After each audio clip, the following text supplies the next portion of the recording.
మహాగణాధిపతయే నమః. ఓం గురుభ్యో నమః. ఓం శ్రీమాత్రే నమః. పరమేశ్వర స్వరూపమైనటువంటి జ్యోతిష, వాస్తు మరియు ఇతర అనేకమైనటువంటి శాస్త్రములను మనకు అందించినటువంటి మహర్షులకి నమస్కారం.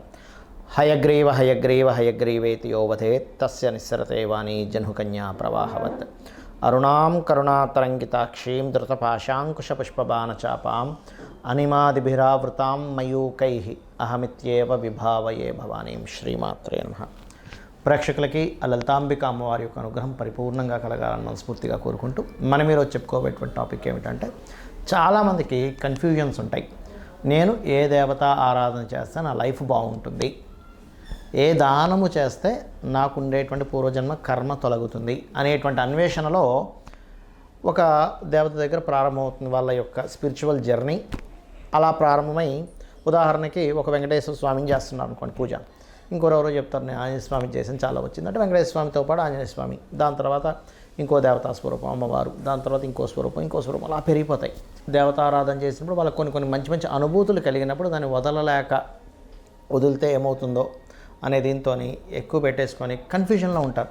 అసలు నేను ఏ దేవతను ఆరాధిస్తే మంచిది అనేటువంటిది ఇక్కడ ఒకటే గుర్తుపెట్టుకోవాలి. మీరు ఏ దేవతను ఆరాధించినా అది మూల పరమాత్మకే అందుతుంది. అయితే ఇక్కడ స్పెసిఫిక్గా అందరి రక్తము ఎర్రగా ఉన్నప్పటికీ ఒక్కొక్క గ్రూప్స్ ఉంటాయి. ఆ రక్తం వాళ్ళకి బాగా పనిచేస్తుంది, అంటే వాళ్ళకి బాగా సెట్ అవుతుంది, వాళ్ళకి ప్రాణానికి ఎలా కాపాడుతుందో.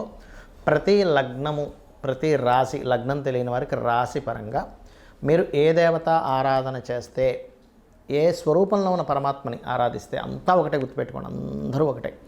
ఏ స్వరూపంలో ఉన్నటువంటి పరమాత్మని మీరు ప్రార్థిస్తే మీకు పూర్వజన్మ కర్మ తొలగుతుంది, ఏ దానము ఇస్తే మీకు బాగుంటుంది అనేటువంటి విషయాలు ఒక్కొక్క లగ్నరీత్యా, లగ్నం తెలియని వారి రాశిరీత్యా తెలుసుకుందాం. అయితే ఈ విషయాలు చెప్తుంది నేనైనప్పటికీ కూడా చెప్పేస్తుంది సాక్షాత్ లలిత అమ్మవారిగా భావిస్తూ ఒక్కొక్క లగ్నం గురించి మనం తెలుసుకుందాం. కుంభలగ్నము, కుంభరాశి. కుంభం వారికి కనుక చూసుకున్నట్లయితే కుంభరాశిలో ఉండేటువంటి నక్షత్రాలు ధనిష్ట 3-4 పాదాలు, శతభిష నక్షత్రము మరియు పూర్వభాద్ర 1, 2, 3 పాదాలు ఉంటాయి.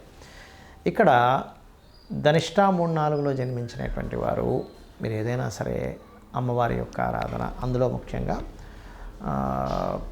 చూసుకున్నట్లయితే చండీ పారాయణము లేదా చండీ పారాయణం పెట్టుకొని ధ్యానం చేసుకోవడము, ఓం చండికా దేవతాయై నమః అనుకోవడం చాలా చక్కటి ఫలితాలు ఇస్తుంది. మీకు ధ్యానంలో నేను చెప్పేది పూజ, ధ్యానం వేరు ఉంటాయి. అదేవిధంగా శతభిష నక్షత్రంలో జన్మించామండి మేము అని అనుకునేటువంటి వారు దుర్గా ధ్యానాన్ని చేసుకోవడం మంచిది. ఓం దుర్గాయై నమః లేదా ఓం కాళికాయై నమః కూడా చేసుకోవచ్చు. అదేవిధంగా మీరు పూర్వభాద్రలో జన్మించినట్లయితే ఓం శివాయ గురవే నమః అనేటువంటి నామం చేసుకోవచ్చు ధ్యానంలో. ఇక నిత్య పూజ, ఏ దేవతని ఆరాధిస్తే, ఒకటి బాగా గుర్తుపెట్టుకోండి, ఒకే పరమాత్మ అన్ని దేవతా రూపాల్లో ఉన్నాడు. కాకపోతే మీకు ఫలానా దేవత ఆరాధన వల్ల కొంచెం త్వరగా మీకు సిద్ధించడం జరుగుతుంది. ఒకటే, ఏ దేవత సిద్ధించదని కాదు, ఇక్కడ కొంచెం త్వరిత ఫలితాలు ఇచ్చేటువంటి విషయాన్ని చెప్తున్నాను నేను మీకు ఇక్కడ. ఆ రకంగా మీరు విష్ణువుని లక్ష్మిని కలిసి ఓం, ఉదాహరణకి ఓం నమో నారాయణాయ, ఓం లక్ష్మీ దేవతాయై నమః అనేటువంటిది చేసుకుంటూ కూడా చేసుకోవచ్చు. అయితే విష్ణు సహస్రనామాలు చదవడం, మరియు అదేవిధంగా గమనించుకున్నట్లయితే మీరు దానము ఏ పదార్థాలు ఇస్తే మంచిది, బియ్యం ఉంటాయండి, బియ్యము శనగలు ఎక్కువగా దానంగా ఇస్తూ ఉండాలి. లేదు మీకు ఇంకా 6వ స్థానంలోని 11వ స్థానంలోని ఎక్కువ గ్రహాలు ఉన్నాయి, అప్పుడు ఏ గ్రహం అయితే ఉందో ఆ గ్రహ సంబంధించిన దానం ఇంకా చక్కగా పనిచేస్తుంది. ఇవి మాత్రం మ్యాండేటరీ, ఖచ్చితంగా చేసుకోవాలి.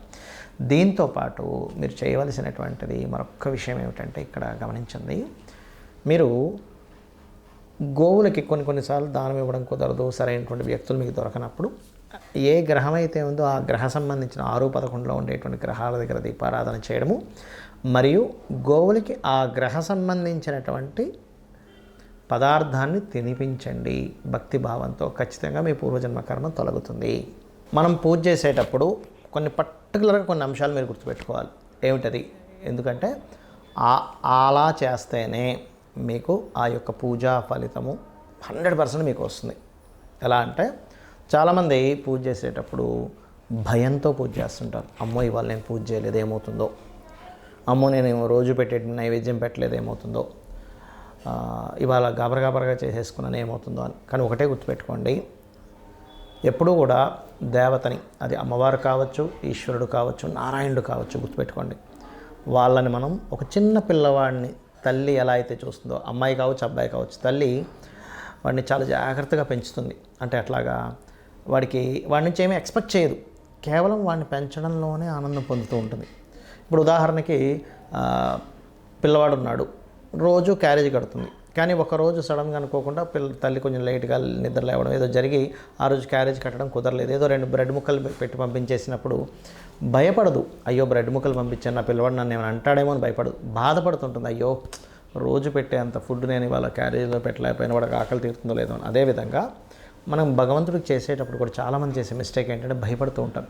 అమ్మో నేను ఈరోజు ఇలా చేయలేకపోయాను, అష్టోత్తరం పూర్తిగా చదవలేకపోయాను, భగవంతుడు ఏమైనా కోపిస్తాడని. కాదండి, భయపడుతూ పూజ చేయకండి.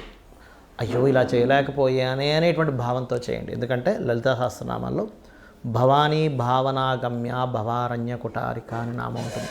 అంటే మీ భావన చాలా ముఖ్యం భగవంతుడి మీద. అలాగే మరొక విషయం ఏంటంటే ఇక్కడ మీకు పంచమాధిపతి ఎవరవుతారో ఆ దేవత ఆరాధన చేసుకోవాలని చెప్పాను నేను మీకు. అయితే ఇక్కడ పంచమ స్థానంలో కూడా గ్రహాలు ఉంటాయి సమ్ టైమ్స్. అంటే ఒక్కోసారి పంచమ స్థానంలో రవి ఉన్నాడు అనుకోండి. ఉదాహరణకి సహజంగా మేషలగ్నానికి అయితే పంచమాధిపతి రవి, కానీ అందరికీ పంచమాధిపతి రవి అవ్వాలని రూల్ లేదు. ఒక్కోసారి రవి ఉంటాడు అక్కడ. రవి ఉన్నప్పుడు ఆ ఉన్న గ్రహానికి ఎక్కువ ప్రాధాన్యత ఇవ్వండి. అంటే సూర్య ఆరాధన చేయడం, లేదు చంద్రుడు ఉన్నాడు అప్పుడు రాజరాజేశ్వరి అమ్మవారి ఆరాధన చేయడం, లేదండి కుజుడు ఉన్నాడు అప్పుడు స్కందుని ఆరాధన కానీ, నరసింహస్వామి ఆరాధన కానీ, ఆంజనేయ స్వామి ఆరాధన కానీ చేయండి. లేదండి బుధగ్రహం ఉందండి మాకు అక్కడ, అయితే ఇక్కడ ఉన్న గ్రహం ఎలా ఉంది, బాగా పాపకత్తిరిలో ఉండి లేకపోతే ఎక్కువ పాపగ్రహాలతో ఇంకొంచెం తీవ్రంగా చేయాలని అర్థం. సౌమ్య గ్రహాలతో ఉంటే సౌమ్యంగా సరిపోతుంది. తీవ్రంగా చేయడం అంటే ఏమిటి అంటే ఇంకాస్త కఠినంగా, అంటే ఇంకొంచెం హోమాలు చేయడం కానీ తర్పణాలు చేయడం కానీ కాస్త ఎక్కువగా చేయాలి. బుధగ్రహం ఉంది నారాయణుని, విష్ణువుని. గురుగ్రహం ఉన్నది అక్కడ పంచమంలో, అప్పుడేంటి మీరు ఆ యొక్క దత్తాత్రేయుడిని ఆరాధించడము, దక్షిణామూర్తి ఆరాధన చేయాలి.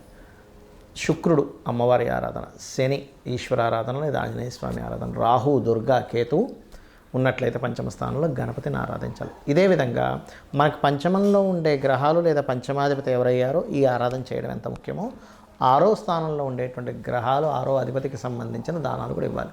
మనం వీడియోలో 6వ స్థానాధిపతి ఎవరో వాళ్ళకి దానం ఇవ్వమని చెప్పేశాం. కానీ 6వ స్థానంలో ఏదైనా గ్రహం ఉంది, ఇప్పుడు రవి ఉన్నాడు, గోధుమలు దానంగా ఇవ్వండి. చంద్రుడు బియ్యం, కుజుడు కందులు, దాంతోపాటు ఎరుపు రంగు క్లాతు, అదేవిధంగా బుధుడు పెసలు, గురువు శనగలు, అదేవిధంగా శుక్రుడు బొబ్బర్లు, శని తెల్ల నువ్వులు, రాహు మినుములు, కేతువు ఉలవలు దానంగా ఇవ్వండి. అయితే ఇక్కడ ఒక విషయం ఏంటంటే దానం ఇచ్చేటప్పుడు తీసుకునే వ్యక్తి ఈశ్వర స్వరూపంగా భావించి ఇవ్వండి.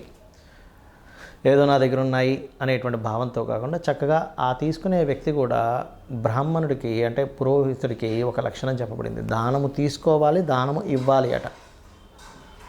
చాలామంది ఈ మధ్య ఏం చేస్తున్నారంటే తీసుకునేటువంటి విషయంలో అమ్మో మేము తీసుకోము, మేము తీసుకుంటే మాకు ఆ కర్మ వస్తుంది అనేటువంటి భయపడుతుంటారు. అయితే ఇక్కడ చాలా సందర్భాల్లో ఏమవుతుంటుందంటే వాళ్ళు తీసుకొని పక్కన పెట్టేయడం, లేకపోతే అక్కడ పెట్టేసి వెళ్ళండి అన్నమో అంటూ ఉంటారు. అలాగా అక్కడ పెట్టేసి వెళ్ళండి అనుకునే దగ్గర మీరు దానం ఇవ్వడం అనేటువంటిది అనవసరం. మరి అలాంటప్పుడు కొంతమంది అడుగుతుంది ఏంటంటే ఏమంటే మరి ఈ దాన ప్రక్రియలో గోవుకి ఏమైనా పెట్టొచ్చా అంటూ ఉంటారు. గోవులకి ఈ దానం ఇచ్చేది పెట్టకండి.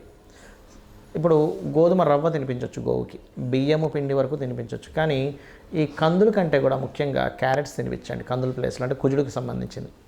అలా కాదు శనగలు ఇస్తున్నాము గురువుకి సంబంధించింది, అలాంటి సమయంలో మీరు ఆ గ్రహానికి సంబంధించిన అరటికాయలు తినిపించవచ్చు గురువుకి సంబంధించిన విషయంలో. శుక్రుడికి సంబంధించిన విషయంలో ఏదైనా తీపి పదార్థాలు తినిపించవచ్చు. శనికి సంబంధించిన బెల్లం తినిపించవచ్చు, నువ్వులు తినిపించకండి. రాహు అదే నువ్వులు అదే బెల్లపు ఉండలు ఒక 4 ఉండలుగా తినిపించండి. కేతువు గ్రాసం తినిపించండి. బుధుడికి సంబంధించిన దాంట్లో గోంగూర తినిపించండి. బుధగ్రహ దోషం ఎక్కువగా ఉంది అని చెప్పారు మీకు ఎవరైనా జ్యోతిష్కులు, గోంగూర తినిపించండి. ఏమవుతుందంటే దీనివల్ల మీకు ఖచ్చితంగా ఆ గ్రహదోషము అంటే దానం ఇచ్చినప్పుడు ఏ ఫలితం వస్తుందో ఆ ఫలితం వస్తుంది. కానీ ఇక్కడ ఏంటంటే కొన్నిసార్లు మీరు పెట్టేటప్పుడు గోవు యాక్సెప్ట్ చేయదు.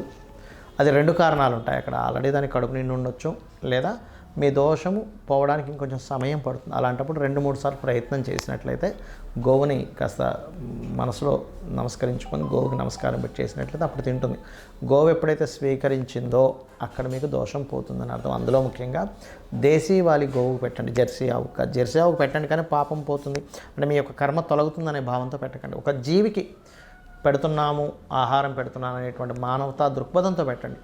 కానీ జెర్సీ ఆవుకి ఆ పవర్స్ ఉండవు. బికాజ్ ఆఫ్ అది పిగ్ స్పెర్మ్తో తయారైంది కాబట్టి దానికి ఎనర్జీ ఉండదు. దేశీవాలి గోవుకే ఎనర్జీ ఉంటుంది, ఇది గుర్తుపెట్టుకోండి. ఇక మీరు ముఖ్యంగా నేను ఇప్పుడు చెప్పినటువంటిది ఏదైతే ఉంటుందో దానాలు, మీకు పాపగ్రహాలు 6వ స్థానంలో ఎక్కువగా ఉన్నప్పుడు కనీసం ఫస్ట్ ఒక 7 వారాలు ఇచ్చేసి ఎవ్రీ 3 మంత్స్కి ఒకసారి ఇస్తుండండి దానం. అదేవిధంగా దేవతారాధన మాత్రం నిత్యము చేయండి. ఏమండి మాకు సమయం లేదు, నిత్యము దేవతారాధన చేసుకునేంత సమయం లేదంటే ఆ దేవత నామాన్ని కనీసం స్మరించుకుంటూ ఉండండి. కొంతమందికి సమయం ఉండదు, కొంతమంది పిల్లలు ఉంటారు, చదువుకునేది ఉంటుంది, కొంతమందికి పొద్దున్న వెళ్ళిపోతే ఎప్పుడో రాత్రి రావాల్సి వస్తూ ఉంటుంది. వాళ్ళ వర్క్స్ అలా ఉంటాయి. అంత మాత్రం చేత వాళ్ళు ఏదో విపరీతంగా సంపాదిస్తారని కూడా ఉండదు. కానీ మనసులో చేసుకునే సమయం ఉంటుంది మీకు.